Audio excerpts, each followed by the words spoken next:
Corporate summits had engulfed Ava Mitchell's entire morning, and she longed for a fleeting moment to breathe fresh air before the afternoon executive talks began. At 28, she had forged Mitchell Consulting into a billion-dollar advisory empire.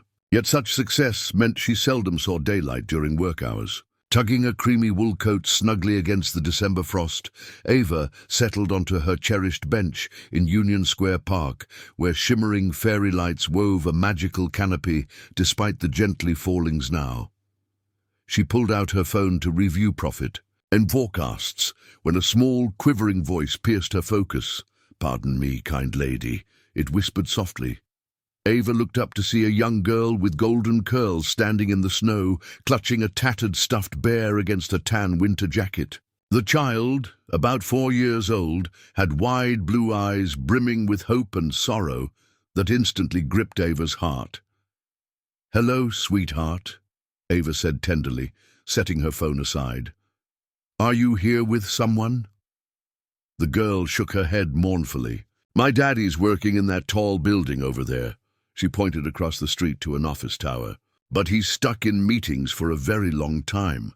"Where's your mommy?" Ava asked, though the child's sorrowful gaze hinted at the answer. "I don't have a mama," the girl said quietly. "She went to heaven when I was a baby. Daddy, so she watches me from the stars, but I can't see her."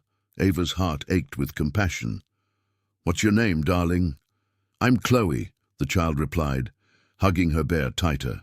"This is Mr. Snuggles, who keeps me company when Daddy's at work." "Chloe, how did you get out here alone?" Ava asked, her concern deepening swiftly. "The babysitter lady fell asleep," Chloe explained simply. "I got bored waiting for Daddy, so I came to see the pretty lights, but now I'm cold and I miss having a mama." Chloe gazed at Ava with a child's pure, earnest intensity. "You seem so gentle, and your eyes are soft, like I think a mama's would be." "I don't have a mama. Can I spend a day with you?" Ava felt tears well up at this brave girl who had ventured out alone, seeking a mother's warmth. "Chloe, darling, we need to find your daddy right away. He must be so worried about you." "He doesn't know I'm gone yet," Chloe said, sitting beside Ava on the bench without invitation. "Meetings make him so tired. He works a lot because we need money for important things." "What does your daddy do?" Ava asked, reaching for her phone to alert security. "He fixes computers for big companies," Chloe replied. "He's really smart, but he gets sad sometimes when he thinks I don't notice." Ava felt a spark of recognition ignite. "Chloe, what's your daddy's name?" "Julian Brooks," Chloe said with pride. "He's the best daddy, but I think he's lonely too." Ava's breath caught sharply. Julian Brooks was the IT consultant she'd worked with for 3 months on her company's system upgrade. He was brilliant professional and had mentioned being a single father, but she'd never met his daughter. "Chloe, your daddy works for my company," Ava said warmly. "I know him, and he loves you so much." "You know my daddy?" Chloe's face glowed with excitement. "Yes, and we need to call him right now," Ava said, dialing Julian's extension. As the phone rang, she kept her arm around Chloe, who nestled into her coat. "Julian, this is Ava Mitchell. I'm in Union Square Park with Chloe. She's safe, but she left her babysitter and came outside looking for you." Julian's voice trembled with relief and panic, audible even to Chloe. "I'll be right there. Thank you for finding her." While they waited, Chloe chatted about a bear, her favorite stories, and her wish for someone to do mama things with her, like braiding her hair and baking cookies. "Miss Ava," Chloe said, her eyes gleaming with hope. "After Daddy comes, could you maybe spend some time with us? You smell sweet like roses and have a lovely smile." Ava looked down at this motherless child who had touched her heart in just 15 minutes. "I'd love that, Chloe." When Julian arrived, breathless and anxious, Ava saw him not just as the skilled IT expert, but as a devoted father, stretched thin by single parenting and career demands. "I'm so sorry," Julian said, sweeping Chloe into a tight hug. "The babysitter was supposed to watch her, but she must have dozed off." Chloe was very brave, Ava said.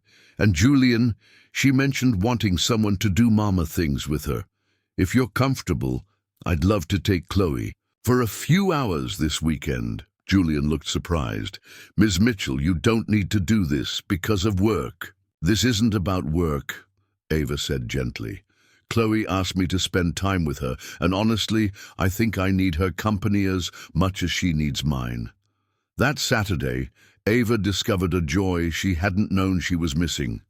She and Chloe baked cookies, wove ribbons into braids, painted nails in sparkly pink, and built a blanket fort where they read stories and shared dreams. Miss Ava, Chloe said, cuddling in the fort, could you be like a mama to me sometimes? Not instead of my real mama in heaven, but like a mama here on earth. Ava felt overwhelmed by the trust and love this little girl offered. Chloe, I think I'd love being your earth mama. Over the following months, Avara structured her schedule around Chloe's needs. She attended preschool programs, taught Chloe to ice skate, and found her executive skills worked surprisingly well for bedtime routines and toddler negotiations. Ava, Julian said one evening as they watched Chloe play dress-up in Ava's apartment. What you've given Chloe is more than kindness. You've filled a void in her life I couldn't manage alone. Julian, Chloe has given me something I didn't know I needed, Ava replied. She taught me that success means little without people to share it with. And what about us? Julian asked softly. What are we building as a family? Ava looked at Julian, seeing not just a colleague or Chloe's father, but a man who'd trusted her with his most precious bond. I think we're building something beautiful. A year later, as Ava officially adopted Chloe and married Julian in a ceremony where Chloe served as the flower girl, Ava reflected on how a chance meeting in a snowy park had given her the family she never knew she wanted. Mama Ava, Chloe said during their first Christmas morning as an official family, thank you for letting me spend not just own day, but all my days with you. Thank you for teaching me that the most important business is loving a family, Ava replied, holding Chloe close while Julian wrapped them both in his arms.